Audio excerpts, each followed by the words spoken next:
Hello,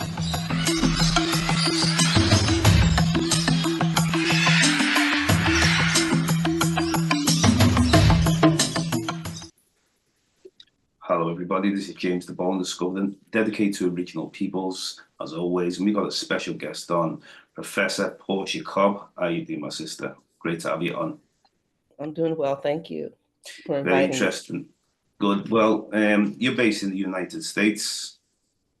Yes. What part are you from? I'm in Milwaukee, Wisconsin. At the current time, we're getting ready for the Republican National Convention in this Wow. city. Okay. Yes, I've caught you at the right time anyway. Yeah. Yeah. So I'm interested in some of the things you've been involved with the community, documentary based, and how did it all begin for you hmm to getting involved in this type of work? Well, I went to film school in California. I lived there most of my life, my adult life, and moved to the San Francisco Bay Area. I worked in radio at first, and I had a reggae program. I worked at a jazz station, so I played both reggae and jazz. But I worked at a commercial station, and then later a non-commercial station. Um, so my interest in community has come through music mostly, and at some point in time, I left radio to return to college. And when I went to college, I focused on communications, and then in my undergraduate years, and then as I was finishing that, decided that I probably could make films because I felt like I was telling stories through that medium. So going to film school, I felt like I needed to document my community, and I lived in Oakland, California, and Oakland has a really radical history. When I first came to live in Oakland, I came from the Los Angeles area, but I came there and it was very rich with history of the Black Panther Party. Yeah, Huey Newton was still in place. I mean, I learned Oakland through those stories. People would say, this is where the police shootout happened over here, or this park is named for um, a young man who was gunned down by the police during the Black Panther Party conflicts or whatever. So I would take my equipment and record. And because I come from radio, everything was coming from sound, right? So when I first started learning film, I couldn't really think of images unless it was coming through sound. And I would take my recorder out and walk in the public spaces that I occupied and record people's voices, or I would interview them and ask them particular questions about, the policing of Black bodies, or, how they felt about social welfare, whatever that might be, because I experienced some of that. But that's how my community documenting really started. That's kind of the genesis of it. And yeah, after film school, other things kind of opened um, my perspective by looking at global cinemas and filmmakers and, travel. yeah, Um, so eventually I was hired to teach film, and I came to Milwaukee, Wisconsin, it's in the middle of the United States. It's like we're an hour and a half from Chicago, so it's like if I traveled probably from London to Bristol or something. okay, So it's been interesting being here, and I've been here 31 years now.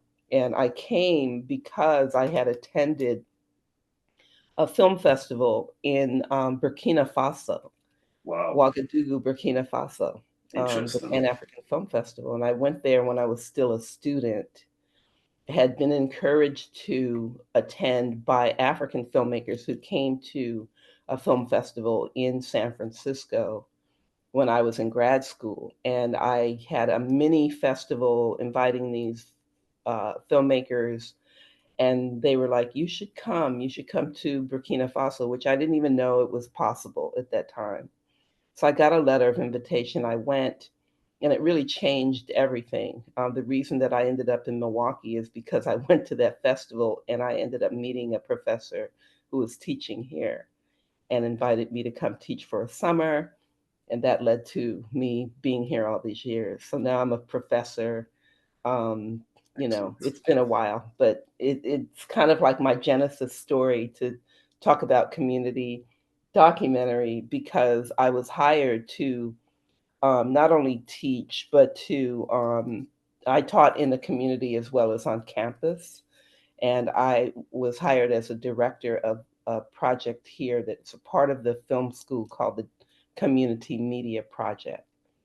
And so it was like baptism by fire. I got here, I had to learn Milwaukee very quickly, and I learned that through the communities that I was supposed to serve when I got here. So these were the inner city youth centers. When something was published of my coming on to teach at University of Wisconsin Milwaukee, I got a phone call. Our office got a phone call from these mothers in the inner city saying we need her. And so they had students at a after school program or a Saturday program at a park in the middle of their community. And so I said, well, how many students would we be serving? And they said 15. And I said, okay, we have about 15 cameras, right? Okay. 15. We had equipment for 15. When I got there were 30. Wow. So, but I say all that to say that I'm still in touch with those mothers who called me, who were leaders in the community and really kind of shaped how I would serve community here, as well as being a professor on campus. But it was really, they taught me Milwaukee and they taught me what the issues were here, which really kind of matched my, I think, initial interest in telling community stories. Right. So so how do you organize the films? Like, for example, do you have screenwriters, or do you do that yourself? And also the production side of things. How you, I mean, plus as well your connection with the community. Is it like people coming together to be able to decide, well, we need to discuss these issues, Yeah. and we'd like to push this agenda forward. How do you kind of communicate with that? Well, I think in the beginning, now when I teach courses on campus that are community focused, I'm teaching young filmmakers who have a different process, right? Because they are learning the foundations of storytelling through classes that they're taking. They're learning screenwriting, they're learning production values differently. But when I was teaching children and teens and young adults who were not students in a film school, and working with them, we would, it was kind of like you had to think fast. You had to throw something at the wall every time you met with them. So sometimes I would have experienced filmmakers visit us and do Okay. workshops, so it was like a brainstorming thing where you Right. bring somebody in, they tell their story of the show examples of what they've made before, and then discuss the issues. We also involved community activists. So when I came, I learned that Milwaukee had a problem in the inner city with the advertisements of cigarettes and alcohol. And 40 ounces was the big thing. Like in hip hop, 40 ounces were displayed or whatever. Yeah. And so when you crossed a certain divide here in the Black community, that's what you saw on billboards, advertising. And local stores would sell single cigarettes to children. Like they could go on and say, I'm buying, or they could buy 40 ounces. So we did this whole kind of sting operation. But it was all based on what's present right now, and they would use what they were making. It was very rough hewn, but they would use it and take it to our common council and show it as evidence. This is what we recorded, you know. Yeah. So the storytelling was kind of like we would sit children down and try to keep their attention. I had other students helping me from University of Wisconsin. I had one grad student who he and I were kind of like the test the test dummies, to kind of understand how to work with children in this environment. But they were very engaged and they were very interested and they had good leadership in the community. So, they had a focus already. So all we had to do was kind of bring the technique and the equipment to them. And sometimes just putting cameras in their hands, doing a workshop early in the day, maybe something where we got them to sit down and write something, write some questions down. It was very rough. So it was never anything really polished, at that point in time. Yeah. So what's interesting about Burkina Faso, I mean, tell us a bit about your experience there. And have you visited Africa before? Was that your first time or? That had been my first time, and I returned maybe three more times to Burkina Faso for the festivals. I think the last festival I probably attended was at the end of the 90s. Yeah. I told myself if I didn't have something spectacular to show there, I wouldn't return. And I felt like I could see a shift again from, I wasn't there during the time that I hadn't started going during the time of Thomas Sankara, Wow. but he was a legacy. So other filmmakers that were more seasoned, film historians that I knew, they would tell me that story. Like when we go to the festival, they told me what that festival was about before it became more open, before it became more French controlled again, and in the shift of the um, succeeding president, who was basically responsible for Sankara's death. So you saw people who were pandering. They would come to the festival. They would, it was a new thing for a lot of us. It was novel to me, but I was learning through others. It was like, okay, when we come, we don't move with this crowd. You do not go to the current president's house if he invites you. He's going to invite you as a foreigner. Um, we go to the grave of Sankara to offer our respects, because it had been kind of framed as a socialist film festival before it changed. So over those years, I really appreciated meeting other filmmakers, learning the history, the backstory. And there were times that I really kind of struggled with what it was becoming.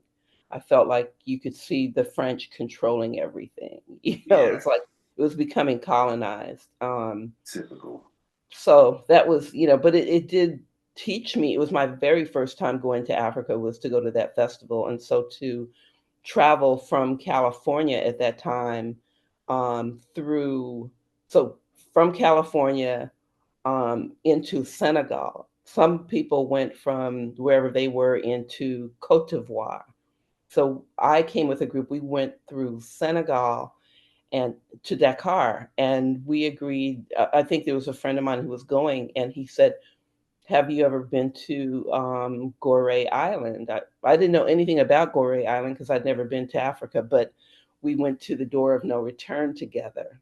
So it was like this whole migratory thing, and I remember documenting it and not really realizing how profound that was until I looked back at my footage and I was able to capture our experience and our awe of what we were feeling, that feeling of realizing that somebody is telling you this is the door of no return.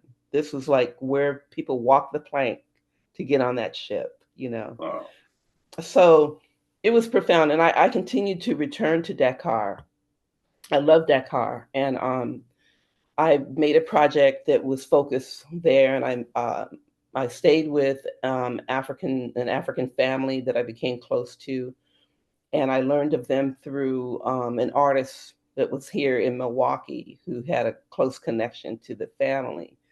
So eventually, I took my daughters who were young at the time. One was 7, one was 14, and we spent time a whole summer there I also spent time in Burkina Faso because I thought I was going to make a short film there, and I stayed with an African filmmaker at that time and his family.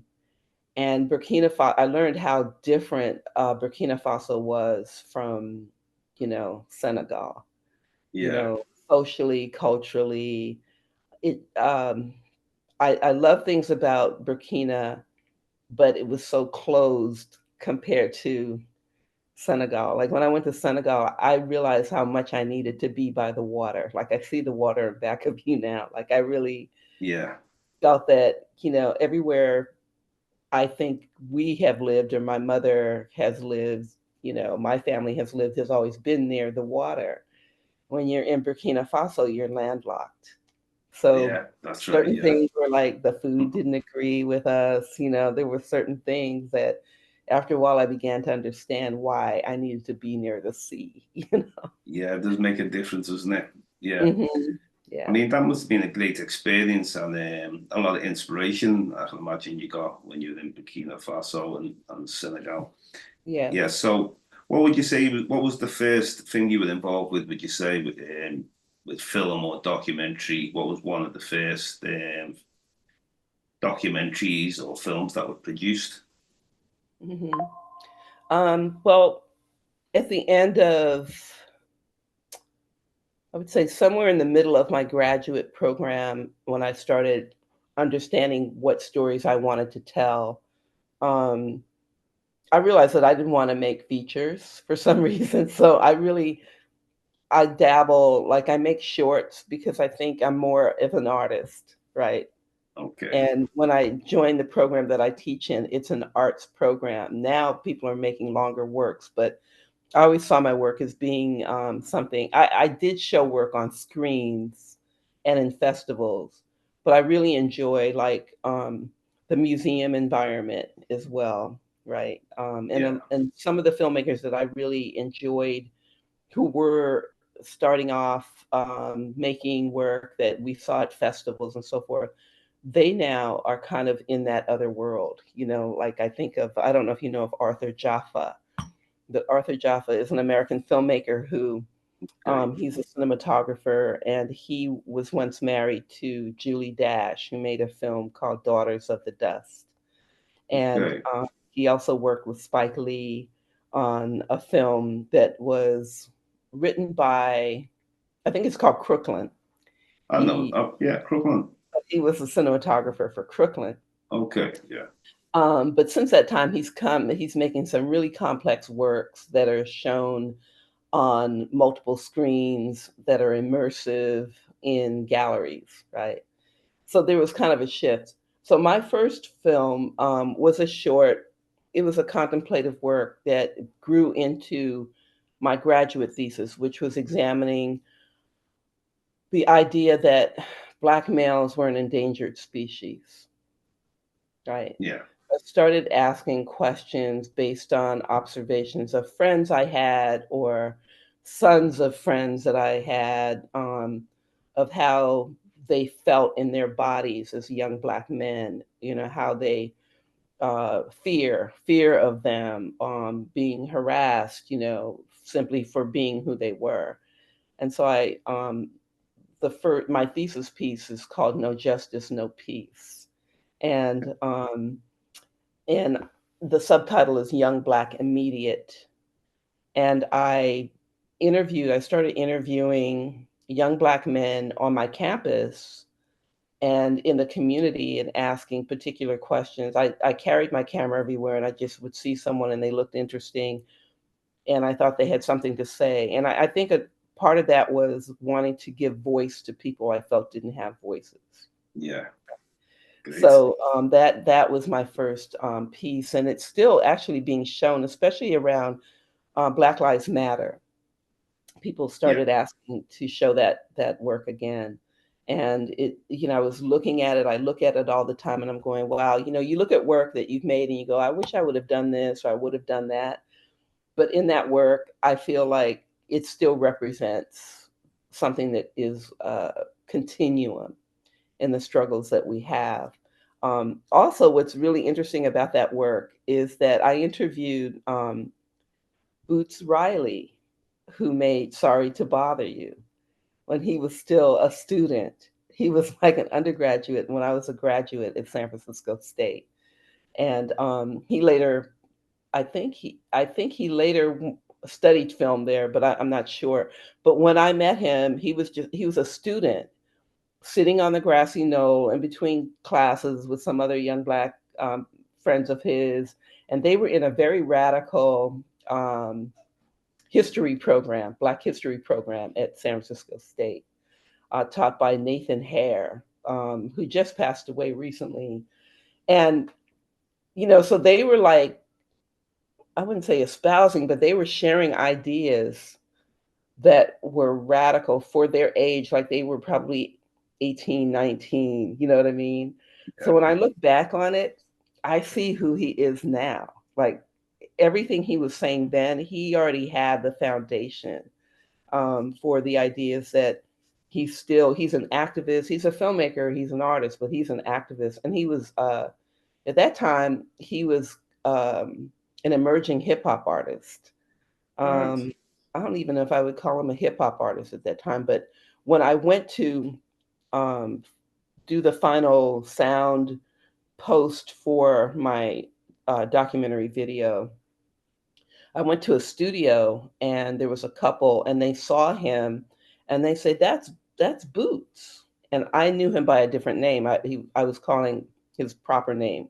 And they're like, no, that's Boots. His father is I think his mother and father were like social justice activists, attorneys.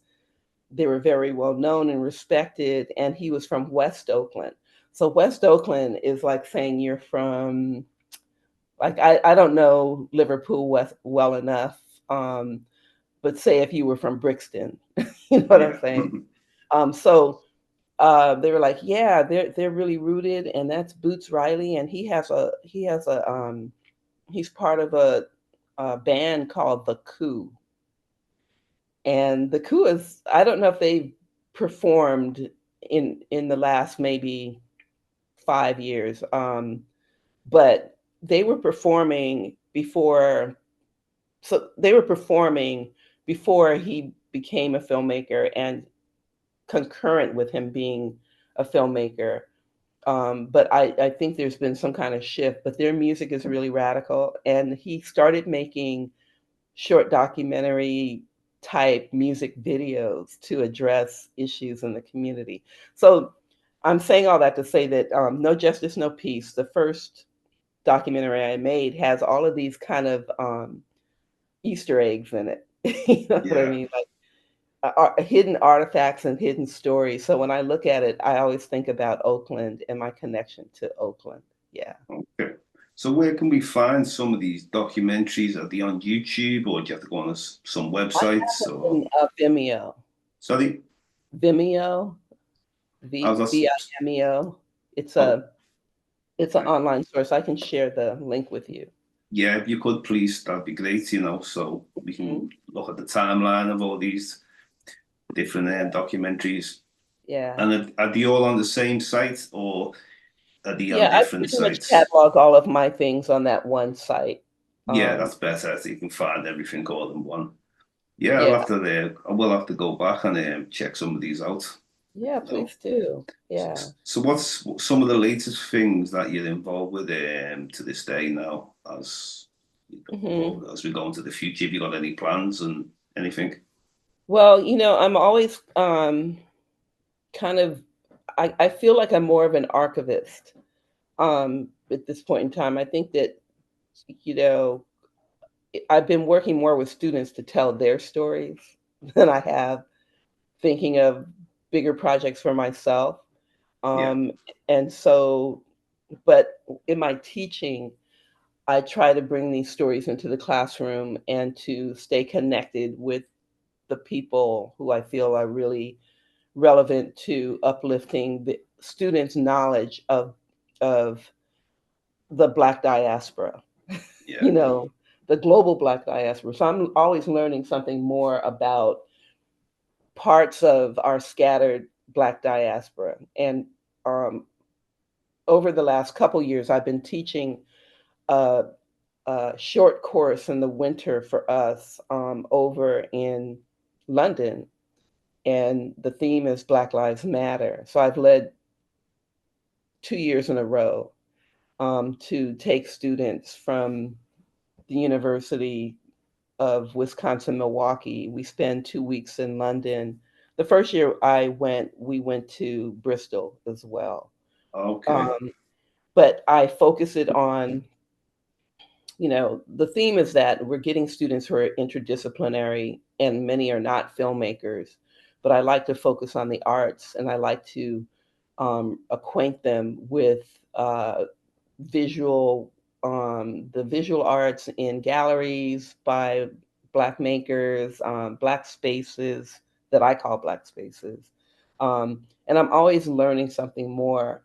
And, like when I was in film school, I had an affinity. I learned about the Black British cinema movement, Yeah. and I came over to on my own study to kind of research and meet people. So I still have some connection to some of the filmmakers that I met at that time.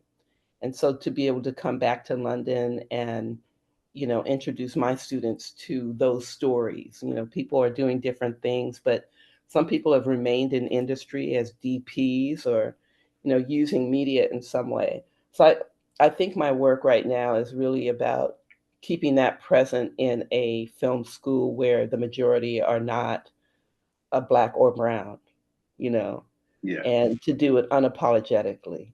Yeah.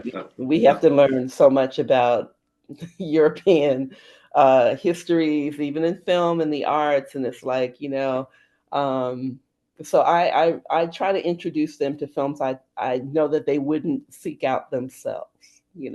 Yeah, that's great. That because the best way to be is unapologetically, especially with a lot of the stereotypes that like Eurocentrics when they make movies or they make documentaries. Everything's told from their point of view, their narrative. So it's important that like independent filmmakers are able to come together, and the fact that you're traveling with it makes it even better. Africa, Europe, and wherever else you've been, and Hmm. we're a global people, as you said. So we definitely need to make our connections and share our stories together, and we have to tell our own stories most definitely. So That's that true. so that's very interesting. That's what whole point why I put this show together. I'm trying to connect with Black people wherever we are in this world. I do like to travel myself, meet different peoples around the world, and Hmm. become, educate, self-education. That's what we That's try to right. do. Really That's opens right. your mind traveling and seeing different perspectives and different Black world, but it's all the same. You know, Yeah. Yeah. interesting. I have another experience I had. I took students one year with another professor from my university. We went to Senegal together. Um, she was an anthropologist.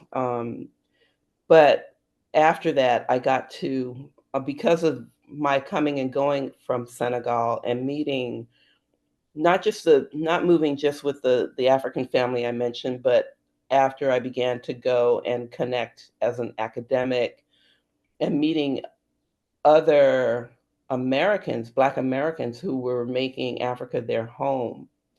That also turned a page for me because all the other times I went, I felt really protected. Like I never met any other Black American when I was moving with the African family, Yeah, which was fine, but it was kind of a different chapter when I realized who was there. Young, well, we're not young anymore, but other women who were like in my peer group who had started coming to Africa when they were in college. Some of them started coming for different reasons or stayed for different reasons. Maybe they were in the Peace Corps before and they had other languages, and by this time, maybe they had children and they were married to African husbands. And that was when I really started contemplating.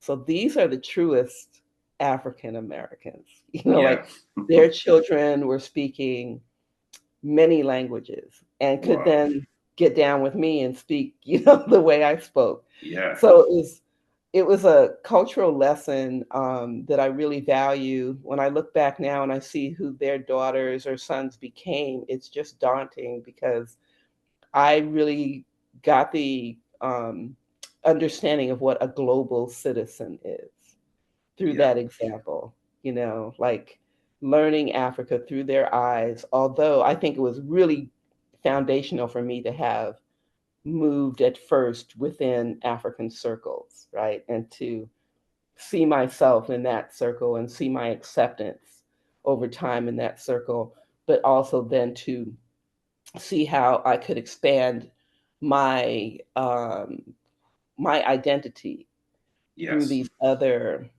ways of seeing expansion. Like, oh, we can live here. Oh, it's like you're a part of the community and you're contributing community in this other way. So it was really eye opening, to and to understand the politics of place and also learning about myself, like how we are seen. Like the first time I one of my first experiences of going to Africa, I remember, you fill out the card, the embarkation card, and Yeah. and they say identity, and I put African American, and they're like, the military person is checking you in, like, the young soldier, and they're like, so you have one parent African, Okay. and then Yeah. and I said no, and they crossed off African and left American. I'm like, what? Right. Yeah. Yeah. So it's Interesting. humbling. A lot you know, of I see a lot of the Black Americans and some people from the UK going to live in Ghana and different places, mhm. and that's what we need is a Pan-African connection. Yeah, It's very important, and it has to come both ways. Where like they reach out for us, we reach out for them, and because through the colonialism, the transatlantic slave trade, there's really been a disconnection, and it's yeah, great to see us, as individuals, where because not everybody's up for going back to Africa, or some people they're just not educated enough about it, So it's great to see people reaching out to the motherland, and in exchange, we need this connection, whether they come here or whether we go to there. It's exactly. so important, and also visiting Africa, learning myself, you could actually live with amongst the Africans. There are people at the end of the day. You just got to learn the politics and how Right. things run, and and the language, a lot of people can speak English, or well, some speak other languages. German. I mean, I was like, oh my God, they're speaking German, Portuguese. It's like it's not. Yeah, I'm fixed in time because we never get to learn that unless we pursue it. You know, yeah, as a part of a college program or something. So uh, um, I think that, that yeah, it's such a humbling awakening. How and to understand those of us who've you know been cultured in Europe or America, like we think everything revolves around our language and it does not. that's it. Yeah, Yeah. I mean, Africa. It's just like unless you've been there yourself and you've mixed with the local people, you'll never understand it. So it's good that when people take that step, and then it makes you want to go back again. Mhm. It's our home. Yeah. And And we to should spend never time feel. there, it's Pardon. like not as a tourist, but to actually, so when I made a determination, like I could be here all summer, 3 months, that's not a lot of time, but you think about people who are able to be there a year, you Yeah. know, or longer. It just like I just recently started going to Brazil, and I went twice last year. And one time I went for a symposia, another time I went kind of as a tourist, and I went to the northeastern part of Brazil. I went to Bahia, Salvador, More and Africans are there, it's aren't they? it's Yeah. like the blackest point. They kept saying it's the Yeah. blackest point outside of Africa. I didn't understand until I was there, right? Yeah. And you're seeing yourself as you are, and you're seeing us, as a full diaspora. And the other time I felt that way is when I went to Mali, Wow. Bamako. I was working on a project with an African historian, and we did this piece that was developing, looking at the route of music along the Sahel and the route of slavery. So since that time, other documentaries have been made about that same kind of story. But for us, it was like we were very bare bones. So we moved through 4 African countries that summer, and he was from Senegal. So I was going into rural areas or whatever. And so when I got to Mali, I felt like I still remember this feeling of it being so spiritual. Like I Wow. felt like I was seeing the past and the present simultaneously, because you're in the present, but you're hearing these ancient sounds around you all the time. So if Yeah. I'm walking down the road, I'm hearing this ancient flute. I'm seeing people dressed as if they're still in the remote past, like Yeah. um, it was really what it was inspirational, but it was really a moment where, I mean, having been to Senegal, having been, to Burkina Faso, I've been to Ghana one time. I just kind of it just centered me in a different way, you Yeah. know. Um, Spiritual feeling.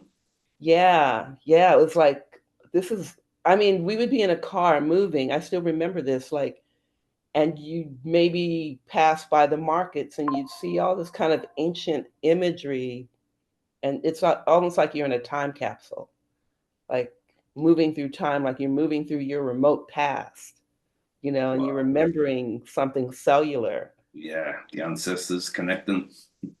Mhm. If you listen Interesting. to the music, it's like, and Yeah. learning about the sound of that music. I remember I was recording an interview, and also went to Mauritania that summer.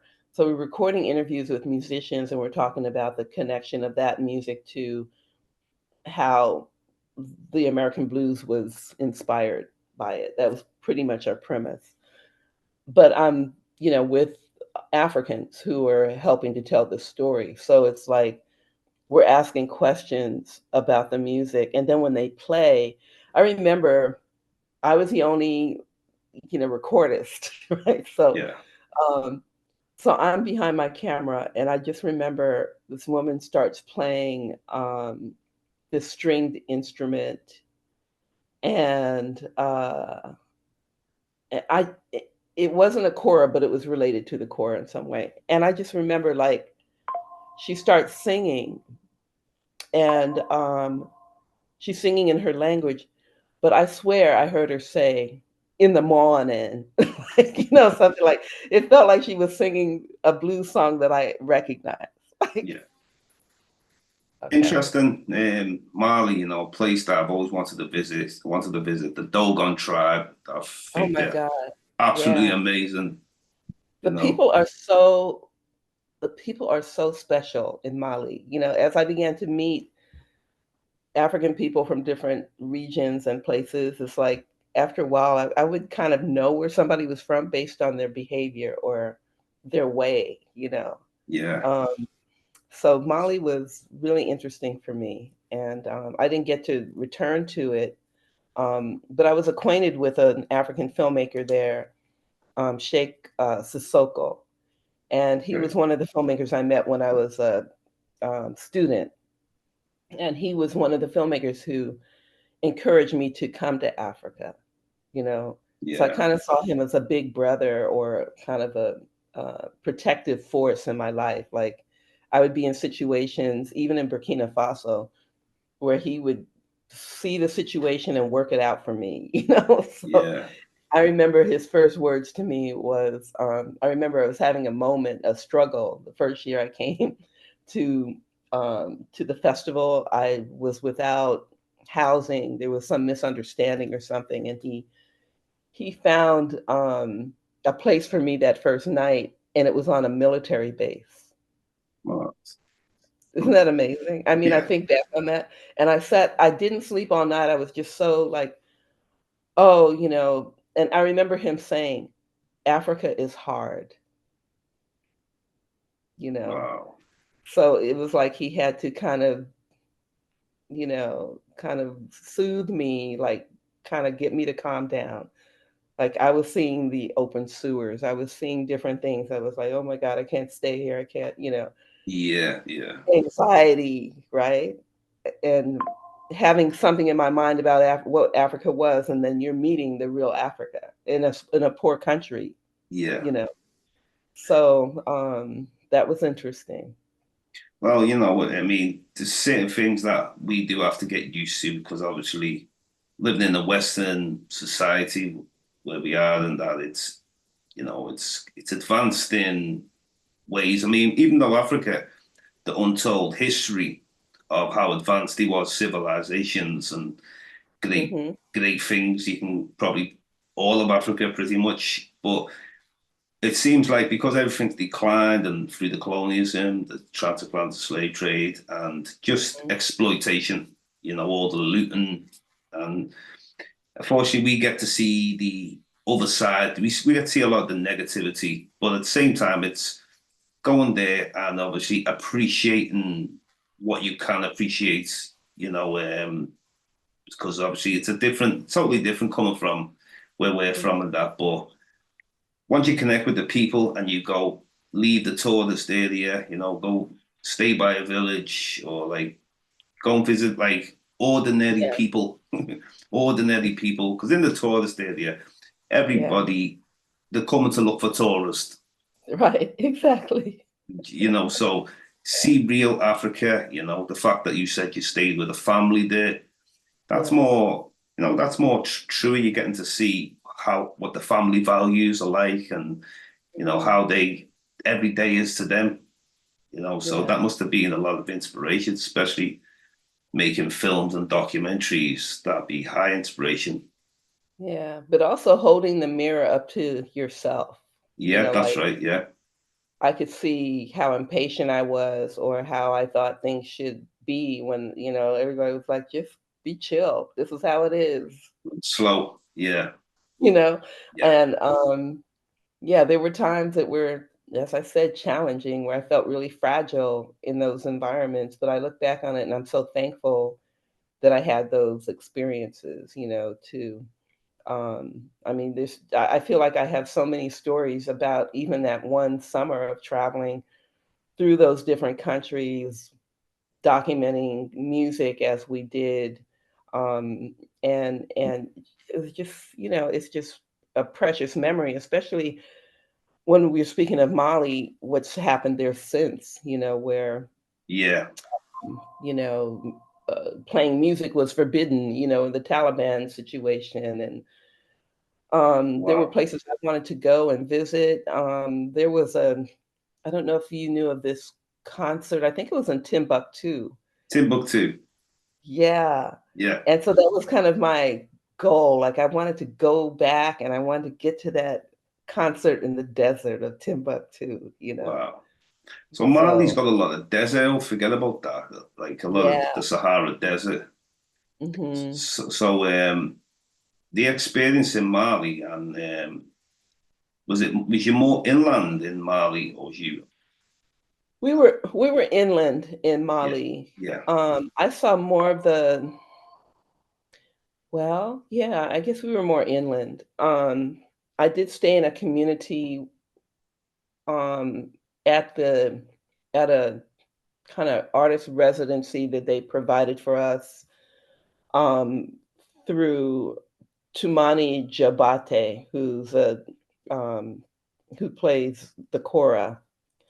And so he's a part of this larger griot family, and he provided this place within community for us to stay. And so it was very rough there, but it was like they were surrounded by mountains. So it wasn't like being in the city.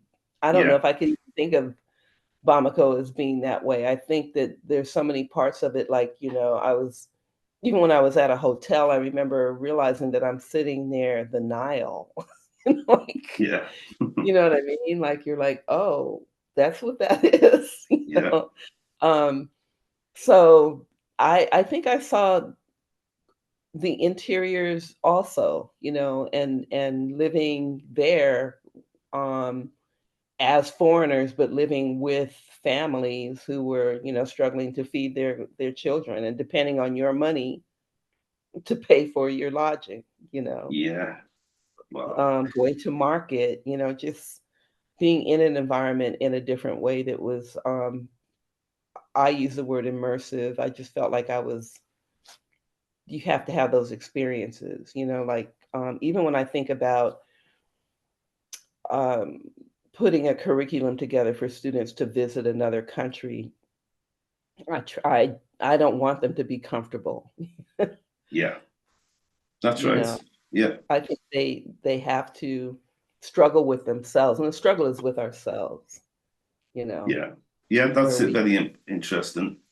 And Mhm. at the end of the day, making them steps anyway, because some people are afraid to go back to Africa, and and then at least you can inspire others by your story, your own journey, your own self-discovery. And that's very important anyway. And we need more people to visit Africa and have an African connection with diaspora Africans to wherever we are in the motherland. But I really appreciate this discussion today. I give thanks Thank you. anyway, Professor Thank you for Professor inviting me, Portia and Cobb. I'm so happy that you have this program and happy that I was introduced to you by Dr. Small. So Yeah, thank that's it, Professor Small. I give thanks again. you. He's introduced me to some good professors from different places in the world and that. So I give thanks anyway. This is James Awesome. Diboe and the Scoveland, dedicated to original peoples, and I give thanks, Professor. You're very welcome. I hope to meet you sometime, Yeah, definitely. Maybe we'll meet again in the future, hopefully. All right, well, hopefully. I'll give All right. thanks anyway. Great show anyway, and I've learnt a lot. Thank you Thank very you. much. And you Thank you. have a good afternoon. One Thank love. you. I want love.